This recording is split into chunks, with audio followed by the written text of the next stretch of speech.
Suite du cours de l'immunité, l'immunité spécifique. On va voir maintenant l'immunité à médiation humorale ou l'immunité à voie humorale ou tout simplement l'immunité humorale. Lors de la dernière partie, on a vu la notion du soi et de non-soi. Premier chapitre, notion du soi et du non-soi. Comme préacquis, on a vu la contamination. Comme on a déjà vu, c'est la contamination, c'est l'entrée d'un micro-organisme dans le corps ou dans l'organisme. Agent pathogène, agent provoquant des maladies. L'infection, c'est la prolifération du micro-organisme dans le corps, la toxine. C'est une substance toxique produite par des bactéries. Leucocytes, ce sont les globules blancs, on a déjà vu les lymphocytes, les phagocytes.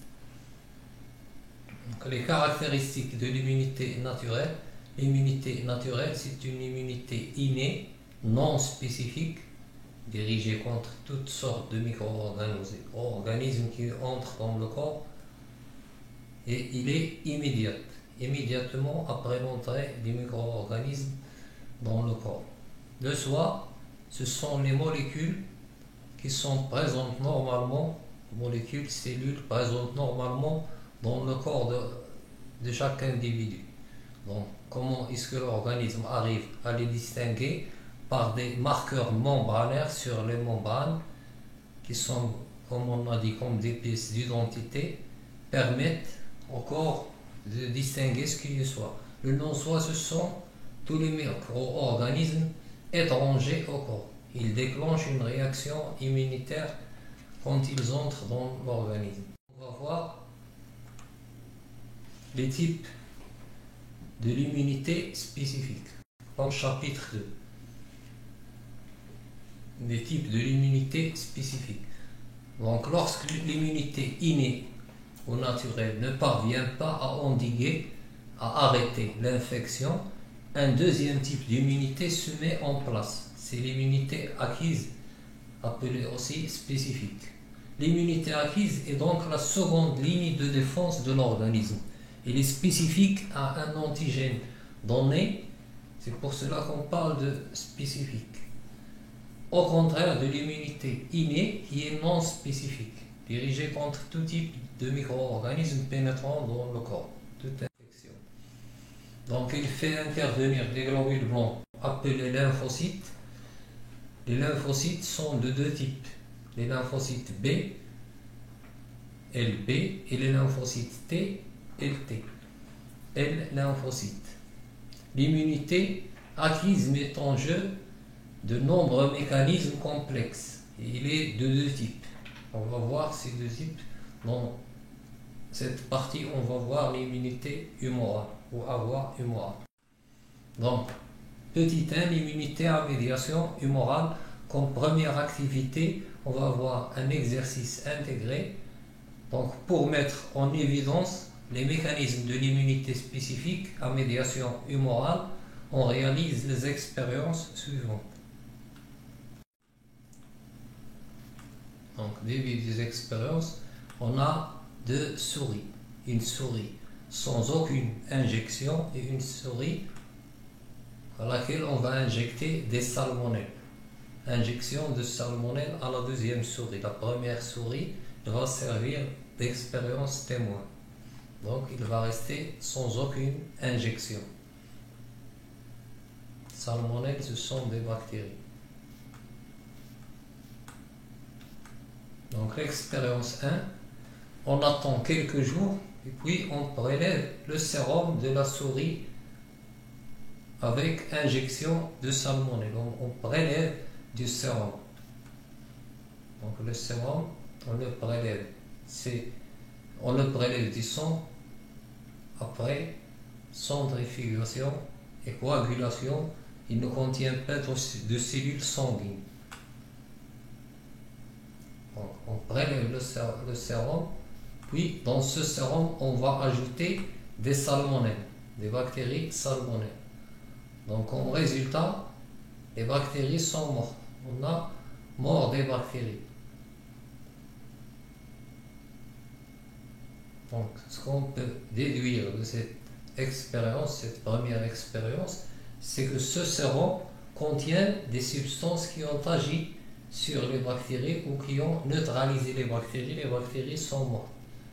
Donc, dans une deuxième expérience, cette fois on prélève des lymphocytes B. On met ces lymphocytes B dans un milieu de culture. Puis la même chose, dans ce milieu de culture, on va ajouter des bactéries salmonelles. Comme résultat, on a obtenu la neutralisation des bactéries. Les bactéries sont mortes.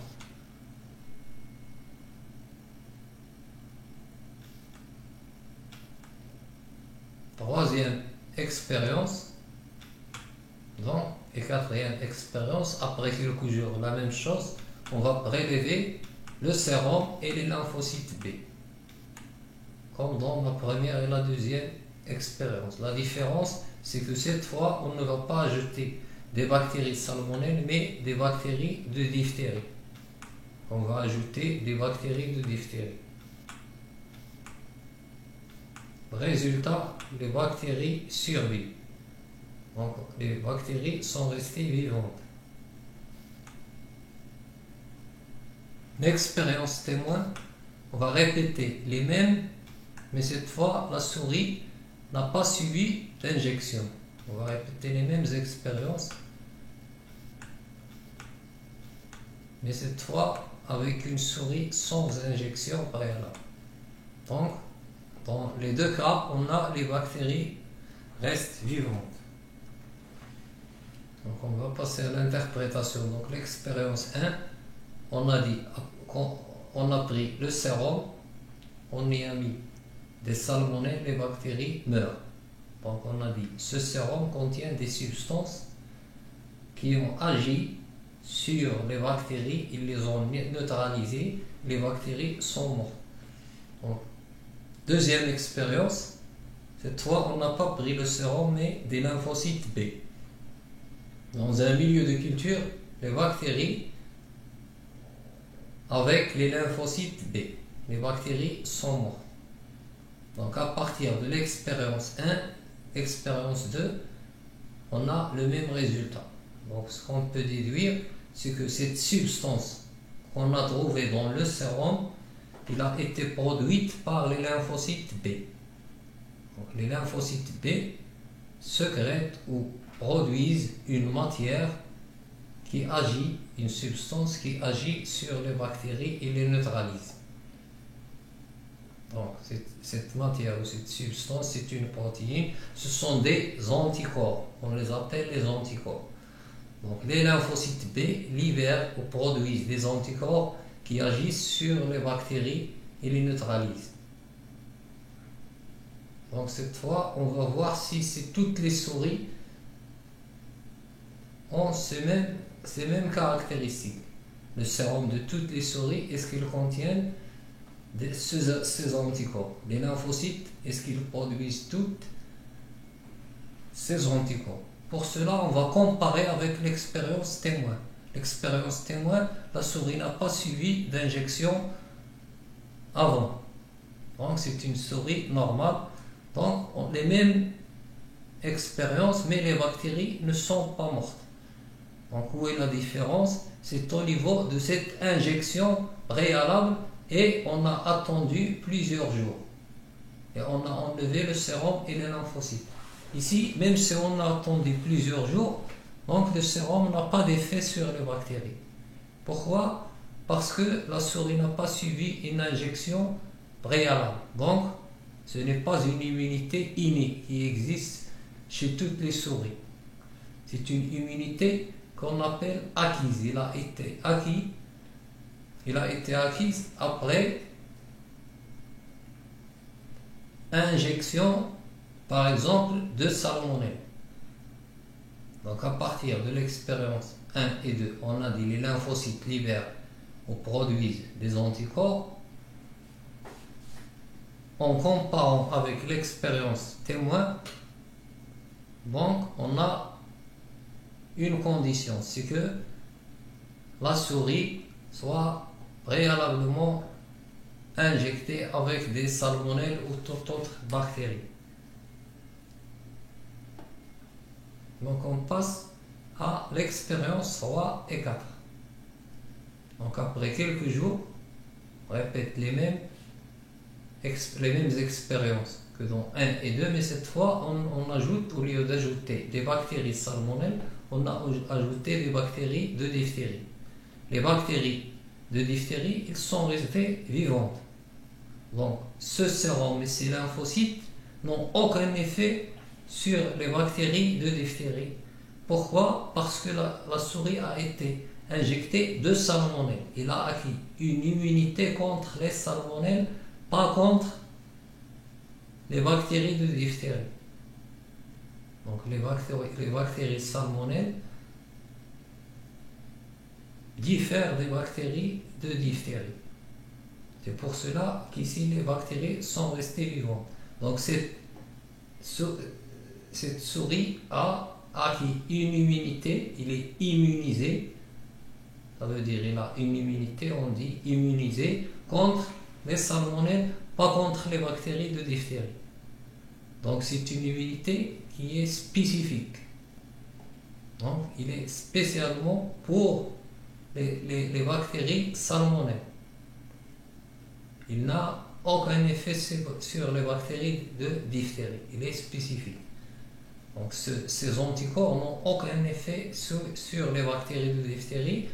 Au contraire, ils neutralisent les bactéries salmonelles. Pourquoi? Parce qu'ils ont été pris d'un organisme qui a déjà fait connaissance avec ces bactéries.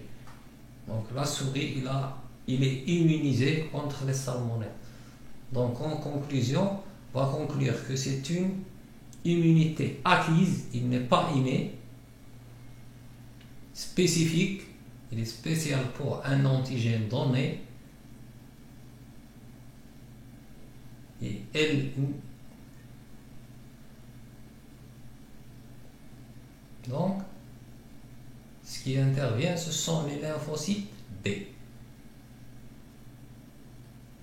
Cette immunité, on l'appelle l'immunité à médiation humorale ou à voie humorale. Donc l'immunité à médiation humorale, il fait intervenir des lymphocytes B qui produisent des anticorps. Ces anticorps neutralisent les bactéries. Donc on parle de immunité humorale.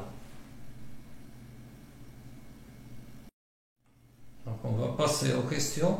Donc que peut-on déduire de l'analyse et de la comparaison de l'expérience 1 et de l'expérience témoin? Donc ce qu'on a dit, c'est que c'est une immunité où le sérum contient une substance qui neutralise les bactéries. Donc dans cette immunité, les lymphocytes les lymphocytes B précisément produisent des anticorps qu'on retrouve dans le sérum. Donc cette substance, c'est elle qui neutralise les bactéries, les anticorps. Donc l'observation microscopique du sérum de la souris A montre la présence d'éléments sous forme de Y représentés sur le document suivant. Donc le document, il nous montre des anticorps. Si ce sont des protéines sous forme de Y produites par les lymphocytes, donc les lymphocytes B, ils se différencient, ils se transforment en lymphocytes B appelés plasmocytes qui produisent des anticorps. Donc déduire l'élément qui est intervenu contre les bactéries, on a dit, c'est les anticorps. Les anticorps neutralisent les bactéries. Expliquer le résultat de l'expérience 2 en vous aidant des résultats de l'expérience témoin. Donc l'expérience 2 en vous aidant, donc ce sont les lymphocytes qui libèrent ces anticorps, les lymphocytes B qui libèrent les anticorps qui agissent contre les bactéries. Donc que pouvez-vous conclure pour ce type de réaction immunitaire? On a dit que c'est une réaction immunitaire acquise, donc il n'est pas inné. Que peut-on déduire de l'analyse de l'expérience 3 pour ce type de réponse immunitaire. Donc on a dit que ce type d'immunité est spécifique. Donc il agit contre un seul type de micro-organisme ou d'antigène. Sixièmement, à partir des réponses précédentes, expliquer comment réagit l'organisme contre les corps étrangers, surtout les bactéries extracellulaires et les toxines. Les toxines, ce sont des antigènes qu'on retrouve à l'extérieur des cellules. On va voir dans le deuxième type que quand la bactérie ou le virus, par exemple, qui vivent dans l'intérieur de la cellule, on l'appelle intracellulaire, les anticorps n'auront aucun effet parce que le virus ou la bactérie va se cacher à l'intérieur de la cellule. Comment appelle-t-on ce type de réponse immunitaire? On a dit c'est l'immunité à médiation humorale.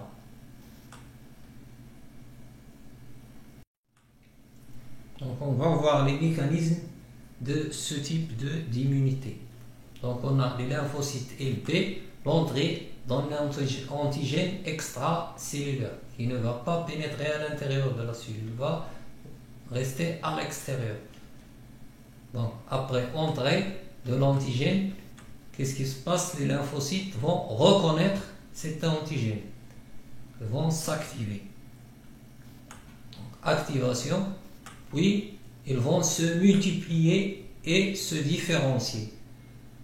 Donc ils vont après l'activation, la reconnaissance, l'activation, on a multiplication, prolifération et se différencier. Ils vont se transformer en deux types. Ici on a des lymphocytes B producteurs d'anticorps, on les appelle les plasmocytes. Et ici on a une autre catégorie qui va rester comme mémoire, on l'appelle les lymphocytes B mémoire. Ils vont se souvenir de cet antigène. Quand il va rentrer une deuxième fois dans l'organisme, ils vont l'attaquer immédiatement parce qu'ils l'ont déjà reconnu pendant la première fois où il est entré dans l'organisme. Donc les plasmocytes libèrent des anticorps. Que font ces anticorps? Ces anticorps, ils vont se fixer sur l'antigène. Donc ici les anticorps, ici l'antigène. Cet antigène-là, on a après libération des anticorps, ces anticorps se fixent sur l'antigène. On l'appelle le complexe humain. Complexe humain, c'est un complexe antigène-anticorps. Donc après cette fixation et neutralisation, interviennent les phagocytes. Les phagocytes, ils vont phagocyter ce complexe antigène-anticorps, il va être phagocyté, il va être ingéré et puis digéré, donc neutralisé par les phagocytes, qui sont comme des éboueurs dans l'organisme.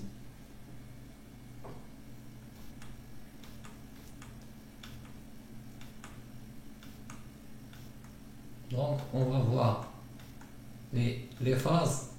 Donc la première phase, c'est la phase de reconnaissance de LB, va reconnaître l'antigène, puis la phase d'activation. Après reconnaissance, il va s'activer. Ensuite, on aura une étape où on a multiplication et différenciation. Ici, il se multiplie, puis il se différencie. En plasmocyte ou LB, producteur d'anticorps, et une deuxième catégorie, LB mémoire, qui vont se souvenir de cet antigène. Puis on a la phase effectrice, où on a fixation ou formation du complexe humain au complexe antigène-anticorps, puis phagocytose. De ce complexe doit être phagocyté par les phagocytes. Donc ce sont les mécanismes de la réponse immunitaire à la médiation humorale. Donc en conclusion, les lymphocytes B produisent des anticorps spécifiques pour chaque agent pathogène. Ils sont responsables de la réponse immunitaire à médiation humorale ou immunité humorale. Donc lors d'une réponse immunitaire humorale, on a sensibilisation et activation, on dit sensibilisation ou stimulation et activation des lymphocytes B, qui vont se différencier en des lymphocytes B qui se multiplient puis se transforment en plasmocytes qui vont produire des anticorps, puis des lymphocytes B qui se multiplient et se transforment en LB mémoire, ou lymphocytes B mémoire. Donc comment agissent ces anticorps sur les antigènes? Donc soit par neutralisation des toxines, on va neutraliser les toxines ou neutraliser les germes pathogènes, ou faciliter la phagocytose. Donc on a 3 modes d'action des anticorps sur les antigènes. Donc la neutralisation, l'anticorps se lie à la toxine qui rend sa fixation sur les cellules cibles impossible. La toxine se fixe d'habitude sur les cellules, mais quand on a des anticorps, les anticorps vont les empêcher de se fixer. Puis, les anticorps inhibent la fixation des germes sur la cellule. Ils vont empêcher cette fixation des germes pathogènes sur les cellules cibles.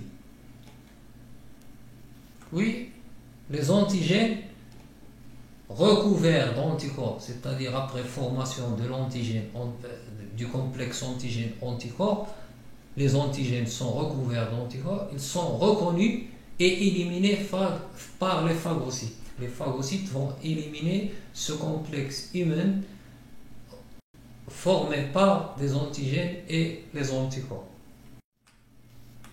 Donc, on remarque, on va reformuler la définition qu'on a vue la séance précédente. Donc les antigènes, c'est toute molécule reconnue comme étrangère par l'organisme et qui déclenche une réaction immunitaire contre elle. C'est le nom soi. L'anticorps, c'est une protéine produite par les lymphocytes B et qui est capable de reconnaître spécifiquement un antigène. Donc comme activité 2, un autre exercice du même type, donc c'est la sérothérapie. On parle de sérothérapie, c'est l'injection de sérum. Le sérum, il est obtenu après coagulation et centrifugation du sang. Il ne contient pas de cellules sanguines. Donc, vous avez ces expériences sur le cahier du document. Donc, on va les schématiser. Donc, la première expérience, on a une souris saine, normale. Après, on lui injecte la toxine tétanique. La souris meurt. Donc la toxine tétanique, il va provoquer l'apparition des symptômes du tétanos chez la souris S1 et la souris va mourir. Donc la toxine tétanique, il est mortel. Il provoque l'apparition des symptômes. Donc S1, il n'est pas immunisé. Il n'a pas d'immunité contre cette toxine. Donc l'expérience 2, donc cette fois, injection d'anatoxine. On va injecter l'anatoxine à la souris, l'anatoxine tétanique. L'anatoxine, c'est une molécule dérivée d'une toxine, caractérisée par la perte de ses propriétés toxiques. Il n'est plus toxique, mais il garde sa structure et ses propriétés immunisantes. Donc, il a la même structure, mais il n'est plus toxique. Juste, on l'a injecté pour que l'organisme puisse reconnaître ce type. L'anatoxine, il n'est pas toxique, donc il ne va pas tuer la souris, mais il va lui permettre d'avoir une immunité. La toxine, non, il tue la souris. Donc après 15 jours, on attend toujours parce que, comme on a dit, c'est une immunité acquise, il n'est pas inné. Donc au début, cette souris n'a pas d'immunité contre la toxine tétanique.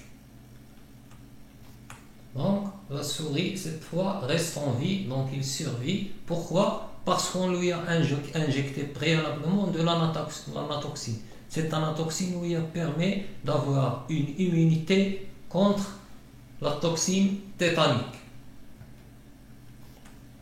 Donc S2 est immunisé contre le tétanos car on lui a injecté au préalable de l'anatoxine tétanique. Donc l'expérience 3, c'est fois l'injection d'anatoxine tétanique à une souris normale. Donc la souris normale, on lui a injecté l'anatoxine tétanique. Donc après 15 jours, cette fois, on lui injecte de la toxine diphtérique, pas la toxine tétanique. La souris meurt. Donc pourquoi elle est morte? Parce que cette souris, elle va avoir une immunité, on attend 15 jours, il va avoir une immunité contre le tétanos, la toxine tétanique, pas contre la toxine diphtérique. C'est pour cela qu'il est mort. Donc il est mort de diphtérie, pas de tétanos. Comme on a vu dans la première expérience, donc c'est une immunité spécifique, spéciale pour le tétanos dans ce cas, pas pour la diphtérie. Il ne peut pas agir contre les anticorps. Produits ne vont pas agir contre n'importe quel type d'antigène. Donc la résistance acquise contre la toxine tétanique n'a aucun effet contre la toxine diphtérique. Les anticorps sont spécialement conçus pour le tétanos, pas pour la diphtérie. Donc l'expérience 4, cette fois une souris 4, on lui a injecté de l'anatoxine tétanique à la souris, puis prélèvement, cette fois on a prélevé le sérum comme ce qu'on a vu dans les expériences précédentes. Donc on prélève le sérum de cette souris, on l'injecte à une souris et une autre souris, c'est la sérothérapie. Donc on injecte à une autre souris 5, puis on lui injecte aussi de la toxine tétanique. Comme résultat, la souris S5 survit. Pourquoi elle a survécu? Elle n'a pas reçu d'anatoxine, mais on lui a injecté le sérum de la souris S4. S4, elle a reçu l'anatoxine, donc son sérum va contenir des anticorps contre le tétanos ou l'anatoxine tétanique. Donc le sérum contient des anticorps contre l'anatoxine tétanique. C'est pour cela qu'il a sauvé la souris S5. Même s'il n'est pas immunisé, on lui a injecté le sérum d'une souris qui est, elle, immunisée contre le tétanos. Donc la souris contient des anticorps, le sérum de la souris S4, pas S2, de la souris S4 contient des anticorps contre la toxine tétanique. Donc on va voir un schéma bilan. Donc l'entrée de l'antigène dans l'organisme. La première étape, c'est la reconnaissance spécifique de l'antigène. Va être reconnu, puis on a activation et multiplication de LB, des lymphocytes B qui vont se multiplier et se différencier en deux groupes, des LB mémoire et des LB qui vont sécréter des anticorps. On les appelle les LB, producteurs d'anticorps ou plasmocytes. Ils résultent de la différenciation des lymphocytes B.